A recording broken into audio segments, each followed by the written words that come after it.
4 síntomas de prediabetes y 3 pruebas para averiguar si la padeces. La prediabetes no es otra cosa sino una alteración metabólica a nivel de la insulina.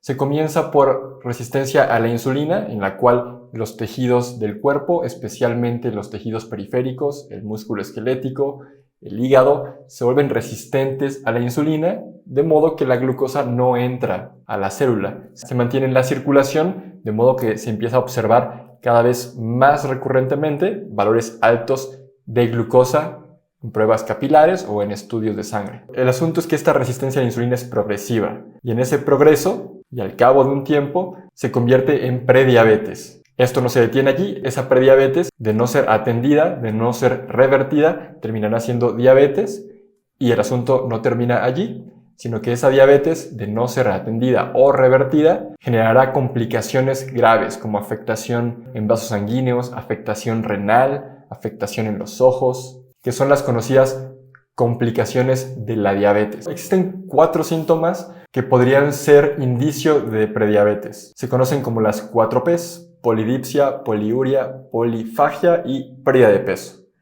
La primera, polidipsia, que es incremento en la percepción de sed o una sed insaciable. Esto se debe a una alta concentración de azúcar en la sangre, en el torrente sanguíneo, de modo que se activan ciertos mecanismos que se perciben como sed, que tienen la finalidad de diluir esa alta concentración de glucosa y excretarla del cuerpo. De ahí viene el segundo síntoma, que es poliuria, incremento en el volumen de orina. Por la razón anterior, aumenta el volumen de la orina, el cuerpo, en un afán por deshacerse de esa glucosa excesiva y recuperar el equilibrio, aumenta el volumen urinario. El tercer síntoma, polifagia, que es incremento en la percepción del apetito, debido a que los nutrientes y la energía en forma de glucosa no está entrando a la célula, debido a esa resistencia a la insulina. La célula carece de nutrientes y de fuentes de energía, tal como lo es la glucosa. La célula comienza a percibir un estado de inanición o de desnutrición y se activan mecanismos que el cerebro interpreta como hambre.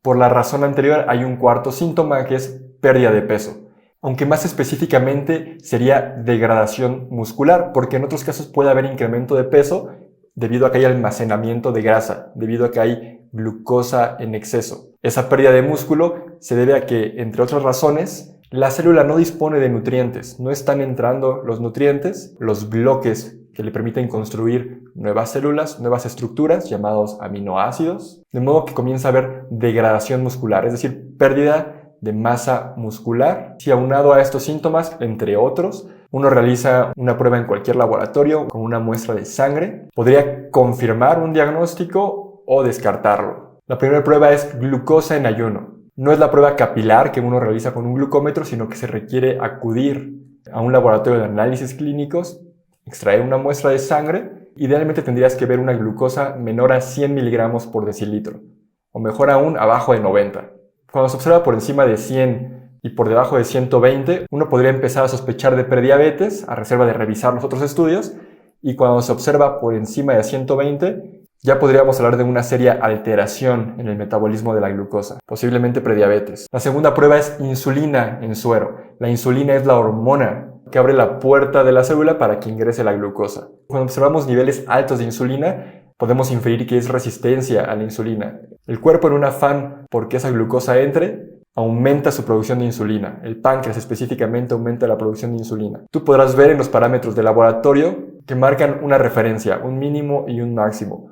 No hagas caso a ellos. La mayoría de las referencias utilizan un promedio de una población enferma con resistencia a la insulina. Idealmente tenemos que ver por debajo de 5 ese valor, 5 unidades internacionales por mililitro.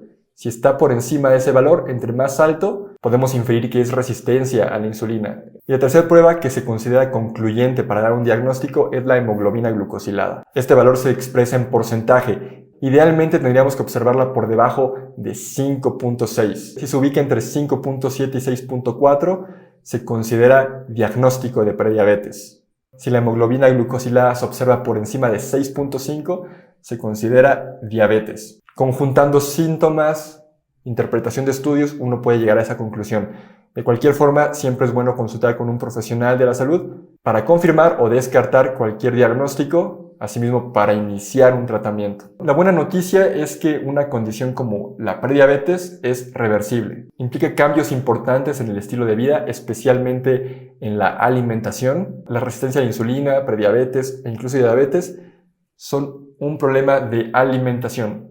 Consumir alimentos incorrectos. Un buen inicio para revertir este problema es dejar los alimentos ultraprocesados, que se sabe son la principal fuente de carbohidratos refinados y azúcares refinados, mismos que contribuyen enormemente al padecimiento y asimismo son responsables de la cronicidad y progreso de una condición como la prediabetes. A la vez que excluyes esos alimentos, elige alimentos con el menor procesamiento posible. Asimismo, te puedes remitir a los videos que ya subí al respecto sobre la reversión de la diabetes y prevención de la diabetes. Echa mano de las pautas que indico en esos videos. Estoy seguro que te van a ser muy útiles.